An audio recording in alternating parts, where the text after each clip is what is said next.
Ce programme est financé par les amis et partenaires du ministère de Joyce Meyer. Et je veux vous dire que quoi que vous pensiez, ce message pourrait très bien être l'un des messages les plus importants que vous puissiez entendre, parce que quand Jésus nous offre une nouvelle vie, il y a un mode de vie qui va avec.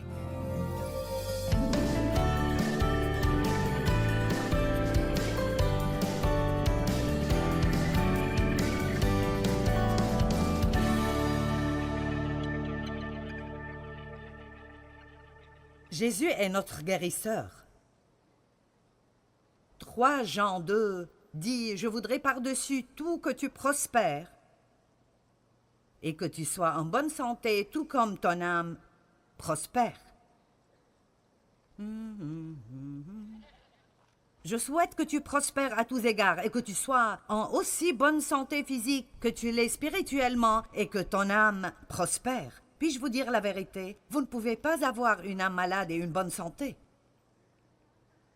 Il dit, je prie que tu sois en aussi bonne santé physique que tu l'es spirituellement. Nous devons comprendre que toute partie de notre vie en affecte une autre. Si je ne suis pas spirituellement en bonne santé, ça affectera d'autres parties de ma vie. Si je ne suis pas en bonne santé physiquement, ça affectera d'autres parties de ma vie. Si je ne suis pas mentalement en bonne santé, vous pouvez vous inquiéter jusqu'à tomber malade. Vous savez cela? Donc, tout est interconnecté et nous ne pouvons pas ignorer une partie entière de nos vies et penser que ça ne fera pas de différence. Si vous détruisez le corps que vous avez, il n'y a pas de magasin dans cette ville où vous pouvez en acheter un autre.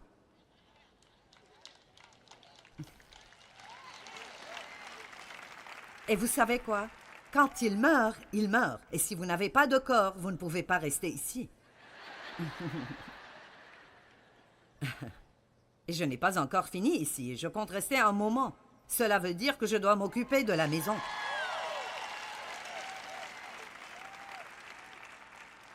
Vous savez, je serai comme Dave ce matin. Mon travail est de vous dire que je sais ce que je vais faire. J'espère que certains de vous présents aujourd'hui et les personnes qui regardent à la télé, vous savez, je pense à combien de personnes malades il y a et combien de personnes se sentent vraiment misérables tout le temps. Et ceci n'est pas la réponse à toutes les maladies. Il y a beaucoup de maux et de maladies pour beaucoup de raisons et je ne prétends pas avoir la réponse à tout. Mais je dis que nous devons faire ce que nous pouvons là où nous pouvons faire quelque chose. Et combien d'entre vous croient aujourd'hui que certains des problèmes que vous avez, vous pourriez les résoudre en faisant quelque chose? Merci. Point bien marqué. Et vous savez quoi? Si vous faites déjà ce qu'il faut, félicitations. Soyez un exemple pour d'autres personnes. N'essayez pas de matraquer les gens pour qu'ils agissent comme vous agissez, mais soyez un exemple. Les gens me demandent « Comment peux-tu être en si bonne forme à ton âge ?» Eh bien, je m'occupe de moi-même. Et je ne le faisais pas pendant longtemps, mais vous savez ce que Dieu m'a montré? Il a dit « Si tu ne commences pas à t'exercer, tu ne seras pas assez forte pour le dernier tiers de ton chemin. » Et j'ai commencé à m'exercer régulièrement il y a près de 10 ans. Et si je ne l'avais pas fait, je ne suis pas sûre d'avoir été assez forte pour être ici aujourd'hui.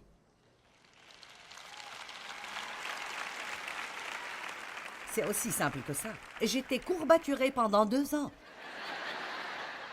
J'ai commencé à m'entraîner quand j'avais 63 ans. J'étais courbaturée pendant 2 ans. Vous n'avez rien vu avant d'être si endolori que vous tombez sur la toilette et vous devez prier pour pouvoir vous lever. Oh mon Dieu, c'est comme... Je ne pouvais pas m'asseoir et je suis tombée et j'ai pensé, je ne sais pas ce que je vais faire, j'espère pouvoir me lever. Je sais que je vous dis des choses folles, mais vous savez, vous devez réaliser que je sais que ce n'est pas amusant, mais je vous parle de votre avenir. Je parle de si vous allez faire un investissement dans votre avenir. Ne regardez pas quelqu'un qui est en bonne forme en disant « J'aurais aimé ressembler à cela ». Ils ne sont pas arrivés là en souhaitant. Oh, ceci est meilleur qu'on ne le réalise même.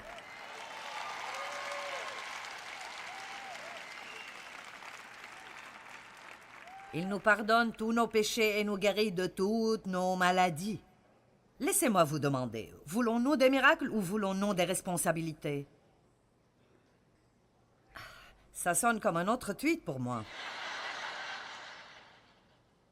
Je veux dire, est-ce que nous voulons juste recevoir un miracle à chaque fois que quelque chose va mal et nous attendre à ce que Dieu vienne dans sa miséricorde et change tous nos mauvais choix? Eh bien, Dieu ne continuera pas à faire cela encore et encore parce que nous n'apprenons rien s'il le fait. Vous savez, une partie de ce dont je parle est comment être obéissant. Et c'est une région d'obéissance, tout comme tout le reste. Nous ne pouvons pas dire « je sais que je devrais aller au lit, mais… je sais que je ne dors pas assez, mais… je sais que je devrais m'exercer, mais… je sais que je ne devrais pas manger ceci, mais… » Donc ce que vous dites est « je sais que c'est mauvais, mais j'espère pouvoir le faire sans avoir des problèmes. » Allez! C'est juste votre maman spirituelle qui essaye de vous aider. Bon. Où est-ce que je veux arriver maintenant? Juste quelque part, je pense. Avez-vous besoin d'une couche de peinture fraîche ou d'un programme entier de reconstruction et de réparation? Il n'est jamais trop tard pour recommencer. Et je vous dirai la vérité, indépendamment de combien vous vous sentez mal, et vous pouvez peut-être juste rapidement identifier 10 parties de votre corps qui vous causent des problèmes. Qui peut faire cela si je dis « commencez à écrire » ? Ouh, mince, si nombreux! Quelle journée!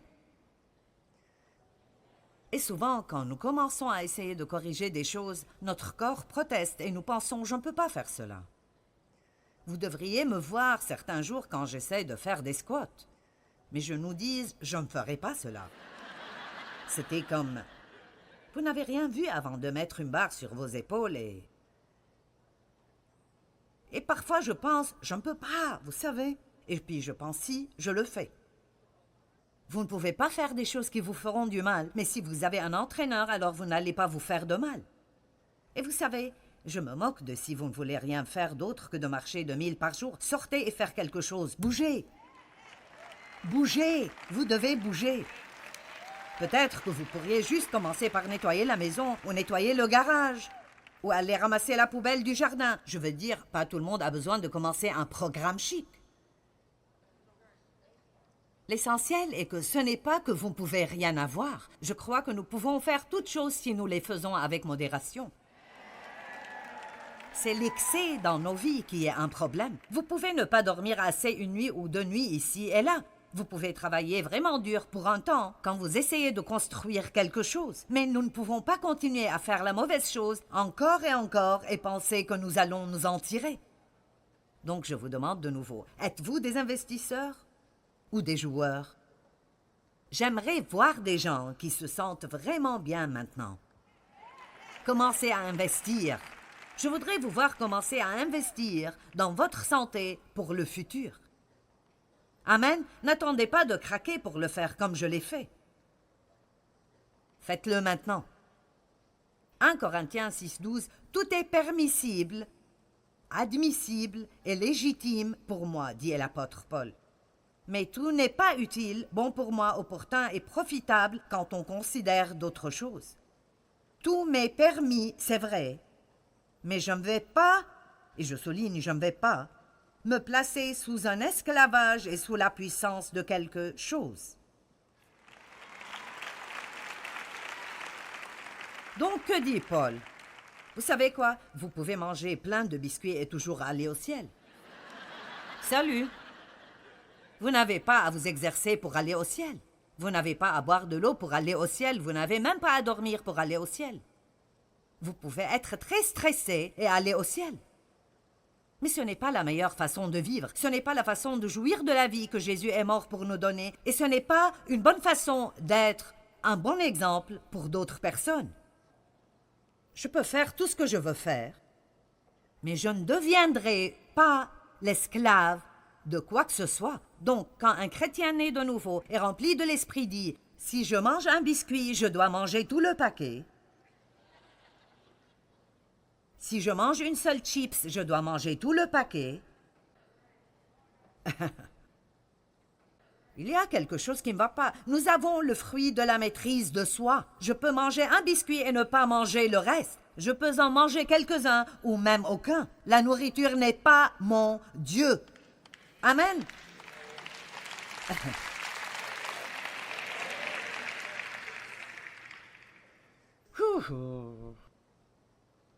Très bon. Voyons avec quoi d'autre je peux vous rendre heureux. Regardons Épaphrodite, c'est important. Philippiens 2, 25. Vous le dire n'est pas assez bon, vous devez voir. C'est comme ça que votre maman aimerait vous parler, je pense. Eh bien, vous pensez, mais pas la mienne. Philippiens 2, 25 à 30. Mais j'ai estimé nécessaire de vous envoyer Épaphrodite. Il a été mon frère et mon compagnon d'œuvre et de combat par qui vous m'avez fait parvenir de quoi pourvoir à mes besoins. Car il désirait vous voir tous et il était fort en peine de ce que vous aviez appris sa maladie. Il a été malade, en effet, et tout près de la mort. Mais Dieu a eu pitié de lui, et non seulement de lui, mais aussi de moi, afin que je n'eusse pas tristesse sur tristesse. Je l'ai donc envoyé avec d'autant plus d'empressement, afin que vous vous réjouissiez de le revoir et que je sois moi-même moins triste. Maintenant, regardez cela. Recevez-le donc dans le Seigneur avec une joie entière et honorez et appréciez de tels hommes, car c'est pour l'œuvre de Christ qu'il a été près de la mort, ayant exposé sa vie même, afin de compléter les déficiences dans votre service que la distance vous a prévenu d'accomplir vous-même. Donc il a dit, écoutez, vous devez honorer ce type. Il a travaillé si dur, mais il a travaillé si dur qu'il s'est presque tué. Mais ce que je trouve intéressant est qu'il travaillait aussi dur pour Christ. Alors pourquoi Dieu ne l'a-t-il pas gardé de tomber malade? Parce que vous ne pouvez pas briser les lois de Dieu, même au nom de Dieu, et vous en tirez comme ça. Et moi non plus. Écoutez, quand j'ai commencé ce ministère en 1900... Oh, quoi que ce soit. J'enseigne la parole depuis 38 ans. J'ai enseigné 5 ans à la maison et 5 ans j'ai travaillé à une autre église, mais je travaillais vraiment dur à cette église. Et puis, nous avons eu notre propre ministère pendant près de 28 ans, quelque chose comme ça. Et le travail que ça a pris, et le stress que j'ai eu, parce que je ne savais pas ce que je vous dis aujourd'hui. Et j'ai dit oui à tellement de choses. Il y a eu des choses auxquelles j'aurais pu dire non. Et j'ai quand même fait tout ce que j'avais besoin de faire. L'une des seules façons dont vous enlèverez un peu du stress dans vos vies est d'apprendre à dire non quand vous savez dans votre cœur que vous devez dire non. Qui trouve que c'est difficile de dire non? Si nombreux. Qui a un mauvais sens de responsabilité? Vous sentez que vous devez réparer tout ce qui doit être réparé. J'ai aussi cela moi-même. Je veux dire, comme j'ai été abusée dans mon enfance et j'essayais de cacher ce que mon père faisait de ma mère, j'ai pris la responsabilité de garder la paix à la maison, la garder heureuse, vous savez? Et donc, je dois toujours m'occuper de cela tout le temps. Je dois me dire à haute voix, ceci ne te concerne pas, ce n'est pas ta responsabilité, ne t'implique pas. Parfois, avoir une bonne conversation avec vous-même aide beaucoup. Amen?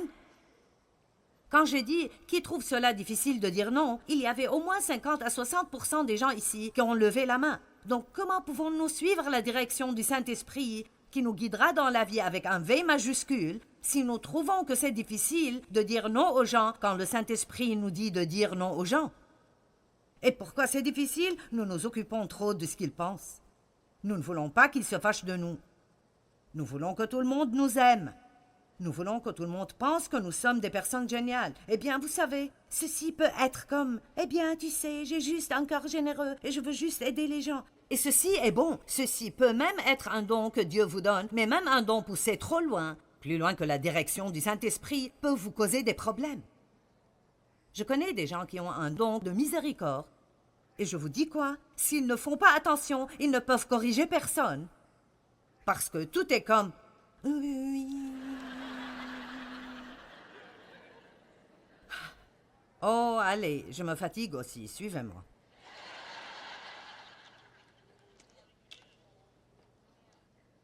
Commencez à prendre soin de vous-même. Donc, je me suis rendue malade en travaillant pour Jésus.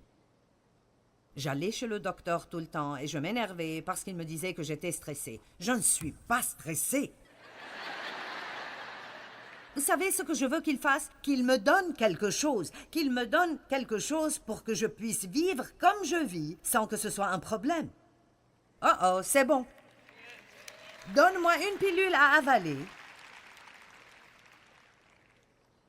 pour que je puisse vivre comme une personne folle.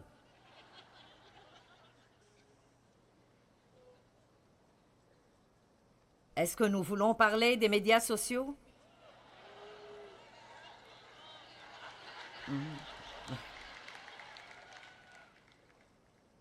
Vous savez, je ne savais pas il y a 6 semaines ce qu'est une selfie. J'ai dit, quoi? Ah oui, il y a 450 millions de ces photos selfies qui sont téléchargées chaque jour. 450 millions, et ça ne fait que commencer. J'ai passé les dernières 40 années à essayer de mourir à moi-même. Et maintenant, cette génération passe toute la journée à prendre des photos d'elle-même. Vous savez, ça pourrait me stresser si je devais prendre une photo de moi-même chaque quelques minutes pour la mettre en ligne. Vous savez que je vous taquine, mais vous savez. Je veux dire, vous savez, ça m'aggrave. Quand je prêche à des gens et ils sont là, impolis avec un I majuscule. Amen. Je n'aime pas quand je déjeune avec quelqu'un et tout le temps que j'essaye de lui parler, il fait...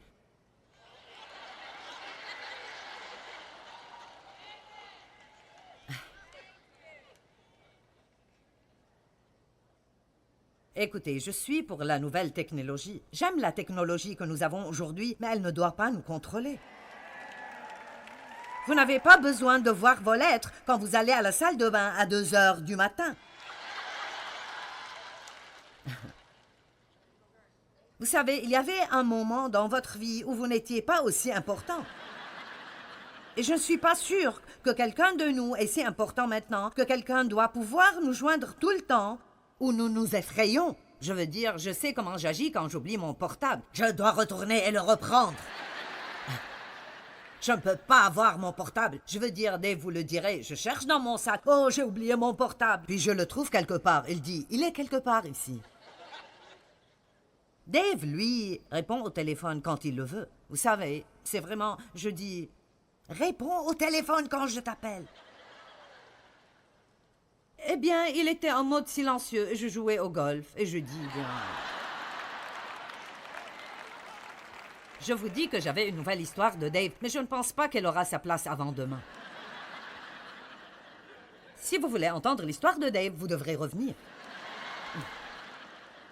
Bon, maintenant, laissez-moi vous parler d'une dernière chose qui cause beaucoup de stress. Rappelez-vous que le stress cause le malaise, et le malaise se transforme en maladie. Et il y a beaucoup de choses qui causent le stress. Vous savez, ne pas prendre soin de vous-même, ne pas bien dormir, ne pas manger comme il faut. L'inquiétude cause le stress, mais... Juste rapidement, qu'est-ce que la désobéissance nous fait?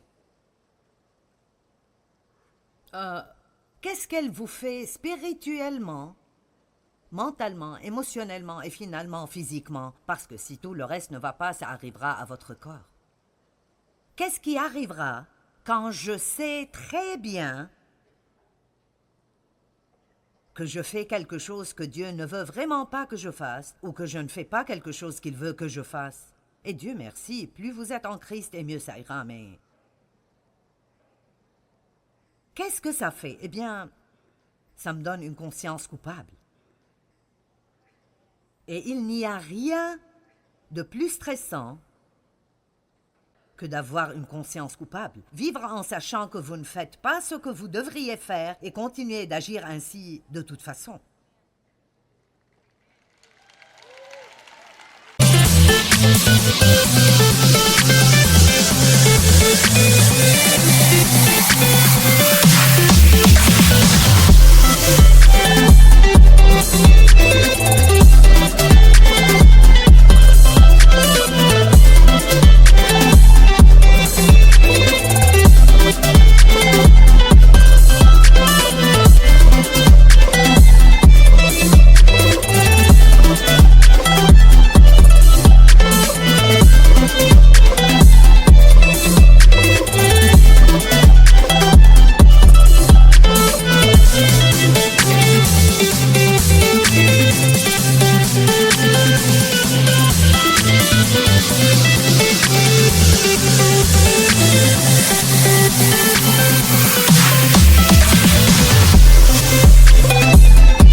La meilleure faveur que n'importe qui d'entre nous pourrait se faire est de faire un engagement aujourd'hui que par la grâce et la miséricorde de Dieu, nous serons guidés par le Saint-Esprit, parce qu'il nous est donné pour nous guider dans la vie, V majuscule, que Jésus est mort pour nous donner.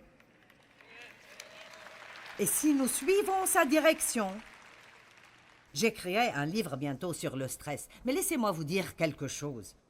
Je vous dirai le secret en avance, bien que je veuille que vous achetiez le livre. Je vous dirai le secret. Tout le secret pour la vie sans stress est de suivre le Saint-Esprit.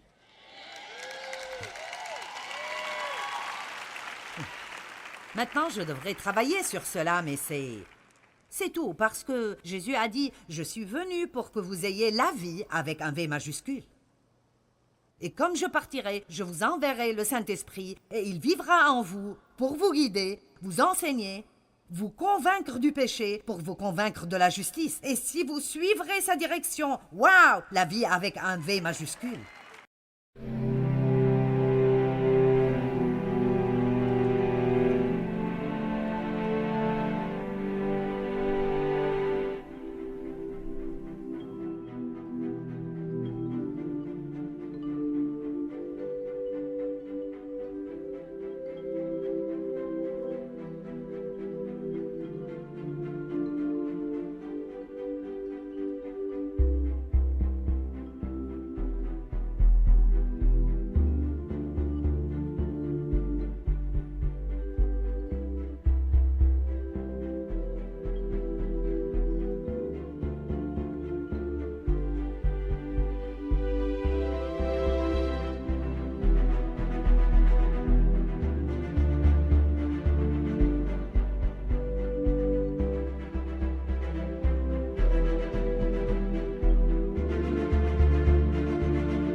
L'énergie, une pensée créative et vive, des émotions calmes, en suivant la direction du Saint-Esprit. Donc si quelqu'un vous dit « Hé, allons faire ceci !»